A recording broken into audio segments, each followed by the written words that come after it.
హరే కృష్ణ కృష్ణ కృష్ణ హరే హరే హరే రామ రామ రామ హరే హరే. జై శ్రీకృష్ణ పరమాత్మ జై. ఇది శ్రీ శ్రీ శ్రీ విజయ గణపతి ఆలయం అండి. దుర్గిపేరు గ్రామం చూడొచ్చు మీరు.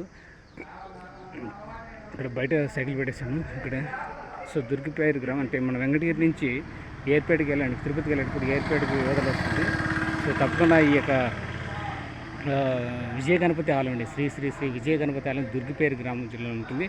సో మెయిన్ రోడ్లో కనిపిస్తుంది. తప్పకుండా ఈ యొక్క విజయ గణపతి ఆలయానికి వచ్చేసి దర్శించుకోండి. సో మామూలుగా ఉదయం పూట సాయంత్రం పూట పూజలు నిర్వహిస్తుంటారు. సో ఎందుకంటే పూజలు ఉండేటువంటి టైం వచ్చేసి ఉదయం సాయంత్రం కాబట్టి మిగతా టైంలో ఉండరు. సో టైం కానీ టైంలో వచ్చినప్పుడు తప్పకుండా మీరు బయట నుంచి దర్శనం చేసుకుని వెళ్ళచ్చు.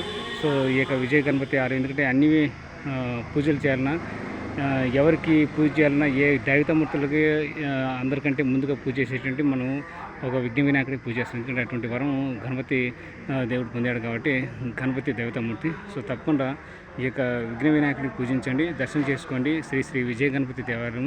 సో చాలా చిన్న టైపులో అత్యద్భుతంగా ఉంటుంది. సో బయట పక్క షెడ్ కూడా ఉంటుంది. ఎప్పుడైనా దూర ప్రాంతానికి చేరున్న భక్తులు వస్తే వాళ్ళు కూడా దర్శించుకోవడానికి చాలా అత్యద్భుతంగా ఉంటుంది. సో ఇక్కడ రెస్ట్ తీసుకోవచ్చు. అదేవిధంగా మీరు దర్శనం చేసుకొని తీర్థప్రసాదం తీసుకోవచ్చు. స్వామి గణపతి యొక్క ఆశీర్వాదము అనుగ్రహం పొందండి. తప్పకుండా ఈ యొక్క శ్రీ శ్రీ విజయ గణపతి దేవాలయం దర్శించుకోండి. చిన్న టెంపుల్ పెద్ద టెంపుల్ ముఖ్యంగా ఇక్కడ. సో గణపతి మహారాజు యొక్క అనుగ్రహం మనం పొందాలి, దర్శనం తీసుకోవాలి. అదేవిధంగా ఆ గణపతి స్వామిని మనకు ఎటువంటి కోరికలు కోరుకోకుండా స్వామివారికి మన యొక్క శరణు మాత్రం పొందాలి, శరణాగతి పొందాలి. అందుకే ఏ దైవతామూర్తి అయినా భగవంతుడు ఒక్కడే, అవతారం వేరు, రూపం వేరు. కాబట్టి గణపతి మహారాజుకి జై, జై గణపతి మహారాజుకి జై, జై గణపతి మహారాజుకి జై. సో తప్పకుండా దర్శించుకొని గణపతి మహారాజుని దర్శించుకొని తీర్థప్రసాదాలు తీసుకోండి. అంటే పూజారి ఉన్నప్పుడు తీర్థప్రసాదాలు తీసుకోండి, లేకపోతే మామూలుగా ప్రదక్షిణ చేయండి.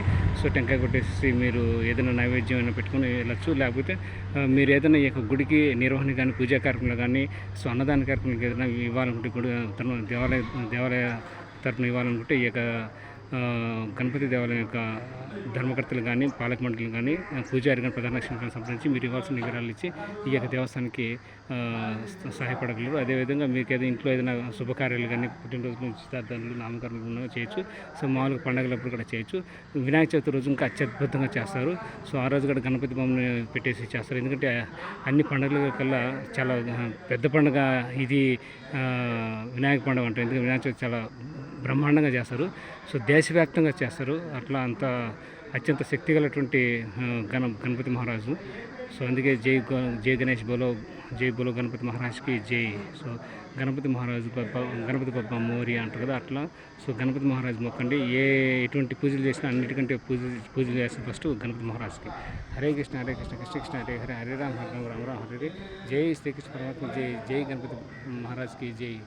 ఓం గం గం గణేశాయ మహా, గం గం గణేశాయ మహా, గం గం గణేశాయ మహా, నమో నమః. సో తప్పకుండా దర్శించుకోండి. శ్రీ మహాగణపతి దేవస్థానం దర్శించుకోండి. స్వామివారి కృపా కటాక్షం పొందండి. తీర్థప్రసాదాలు తీసుకోండి. పూజారిని ఇప్పుడు దర్శించుకోండి. మీరు ఏదైనా విరాళాలు ఇవ్వాలనుకుంటే ఈ యొక్క గణపతి దేవాలయానికి దేవస్థానం యొక్క అర్చకులు కానీ, ప్రధాన అర్చకులు కానీ, లేకపోతే ధర్మకర్తలు కానీ, పాలకులను సంప్రదించి ఈ యొక్క దేవస్థానానికి వివరాలు ఇచ్చి రసీదు పొందవచ్చు. పూర్తిగా దేవస్థానం చెందుతుంది. అప్పుడు మీకు, మీ కుటుంబ సభ్యులకు అశేశ్వర్లు, భోగభోగాలు, ఆయురారోగ్యాలు అన్నీ కలుగుతాయని కోరుతున్నాను. హరే కృష్ణ కృష్ణ హరే హరే హరే రామ హరే రామ రామ హరే హరే. సో ఒకళ్ళు మాచర్ల నియోజకవర్గం పల్నాడు నుంచి ఒకళ్ళు జూలకండి బ్రహ్మానంద రెడ్డి గారిని ఏదో ఒకటి పెట్టారు, మహాపాదయాత్ర అంట. సో వీళ్ళు 2024 ఎన్నికలు గెలుపొందిన సందర్భంగా తిరుమలకి వెంకటేశ్వర స్వామి మొక్కున్నట్టారు. సో అడిగొప్పల గ్రామం నుండి తిరుమల తిరుపతి దేవస్థానం వరకు, అడిగొప్పల గ్రామం నుండి తిరుమల తిరుపతి దేవస్థానం వరకు వీళ్ళు పాదయాత్ర చేస్తున్నారు. సో ఇది చాలా ఎక్సలెంట్గా ఉంది. వీళ్ళ యొక్క పాదయాత్ర నిర్విఘ్నంగా సాగాలని, దిగ్విజయంగా కొనసాగాలని, తిరుమల తిరుపతి వెంకటేశ్వర స్వామి యొక్క దర్శనం పొందాలని, సో చక్కగా దర్శనం పొంది తిరిగి క్షేమంగా ఇంటికి వెళ్ళాలని కోరుకుంటున్నాను. సో గణపతి మహారాజ్కి జై, జై బోలో గణపతి మహారాజ్కి జై. హరే కృష్ణ కృష్ణ కృష్ణ హరే హరే హరే రామ హరే రామ రామ హరే. జై శ్రీకృష్ణ పరమాత్మ జై. ఇప్పటివరకు నా ఛానల్ ఏమైనా సబ్స్క్రైబ్ చేసుకుంటే దయచేసి ఈ వీడియో చూస్తున్నప్పుడు ఇమీడియట్గా వీడియో కింద సబ్స్క్రైబ్ పెట్టుంటుంది, అది నొక్కండి. వెంటనే పక్కనే బెల్ ఐకాన్ ఉంటే తట్టండి, ఆల్ ఆప్షన్ సెలెక్ట్ చేసుకుంటే అప్పుడు నేను చేసినటువంటి వీడియో ప్రతి ఒక్కటి మిస్ కాకుండా చూడొచ్చు. నా ఛానల్లోని వీడియోస్ అన్ని చూస్తున్నారు కానీ సబ్స్క్రైబ్ చేసుకుంటా, అందుకు మీ సపోర్ట్ ఇవ్వండి, మీకు సపోర్ట్ కావాలి, సబ్స్క్రైబ్ చేసుకోండి. సో వీడియో నచ్చితే లైక్ చేయండి, షేర్ చేయండి, కామెంట్ చేయండి. ఇది ఒకటి మీ దగ్గర నుంచి సపోర్ట్. వీడియో చూసేప్పుడు ఎక్కడ కానీ స్కిప్ చేయొద్దు, స్కిప్ చేయకుండా వీడియో చూడండి, అదొకటి నేను కోరుకునేది. హరే కృష్ణ కృష్ణ కృష్ణ హరే హరే, హరే రామ హరే రామ రామ రామ హరే. జై బోలో గణపతి మహారాజ్.